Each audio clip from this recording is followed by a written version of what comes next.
I'm Renee Bear. I'm the technology assistant. My name is Anna Yupa, and I am the building instructional coach at Keystone Elementary.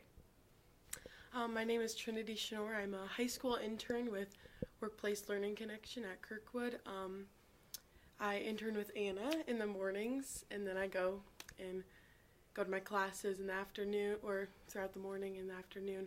And I help kids, and I talk with them about the Makerspace and help them. Our main focus has been the Spheros lately, and we really introduced them and then really went from there. So.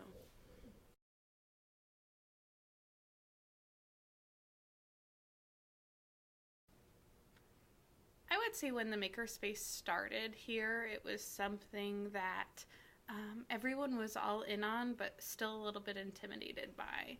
And there was a lot of technology and pieces, and people struggled to know, how is this going to be part of my already busy day?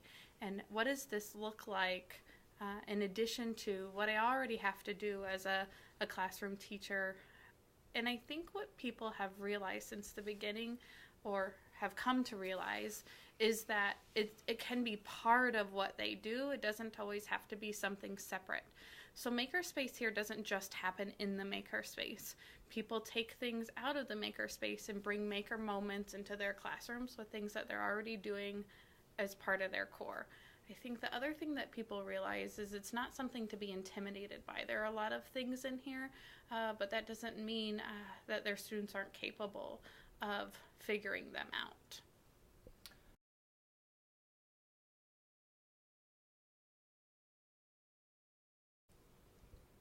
I think the best part is seeing the students accomplish it.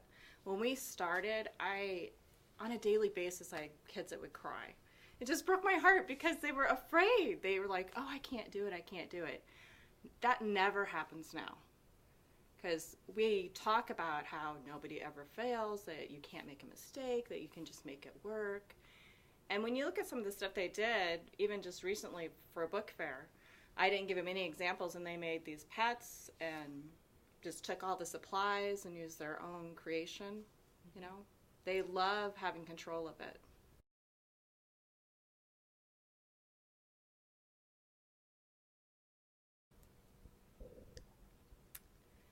I can't think of a specific one. I know another teacher and I talked about that one time, that sometimes you feel like some classes I fall flat and other classes excel at it. The longer I do it, I'm getting better at differentiating between K1 and 2-3, because there is a big difference in, you know, how they can manipulate things and also how they understand things. That's how students interpret what you're saying to them. I think the other thing is not necessarily a fail, but something that we need to continue to have conversation about is Makerspace and how it fits.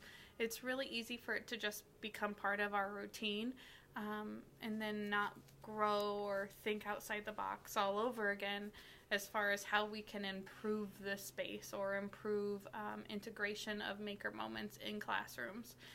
I think that that's something that we need to continue to have conversation around and think more about.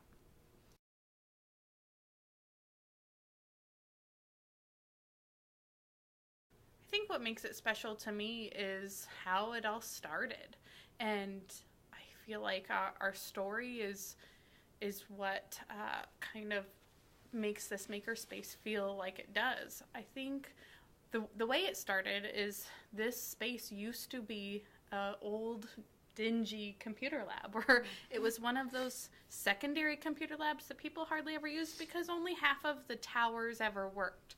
So when this building transitioned from a third through sixth grade center to a PK3 center, we really had a lot of conversation about what this makerspace idea was and what that could mean when we moved to a different building.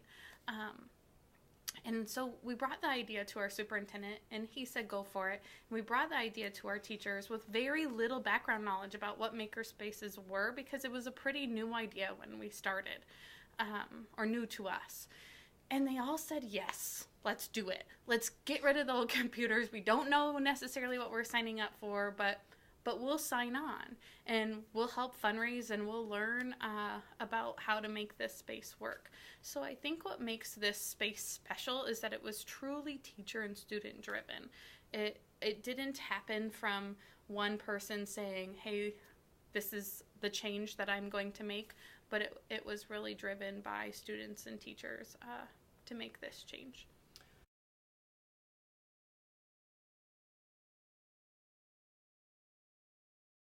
So, like, when I was in school, we didn't have really much like this.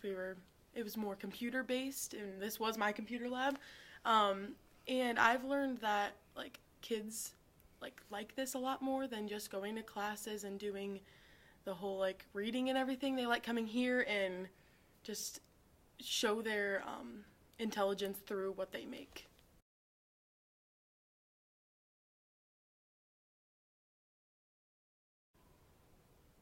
And not all students can excel in the classroom, but there's students that I've seen that maybe struggle in the classroom. They come in here and they can be the leaders. You don't have to have all the reading skills to be able to put it together.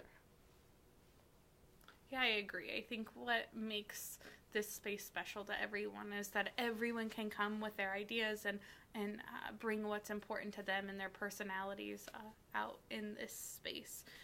That their individuality, as much as working together as a team, is promoted. And like Renee said, whether you're a high achiever in the classroom or not, you can excel here.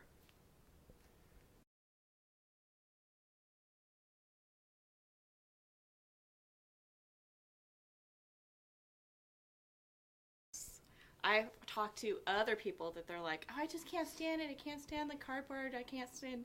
You have to get over that. Just like raising your own children, there's going to be a mess. But usually the biggest mess has the best outcome. That's great advice. The other thing that I think of is to not, like Renee said, not be intimidated about the work. So I think that sometimes I hear people say, but it's so much, or I don't have time, or the logistics of making it work. I think don't be intimidated by that, because the outcome will be so worth it. Put the work on students, because they can and they will bring their ideas to the table and help drive the direction that Makerspace should go, because it really is about them, and keeping them at the center of this is really important. So don't be afraid of the work, because students can help with that, and they should help with that.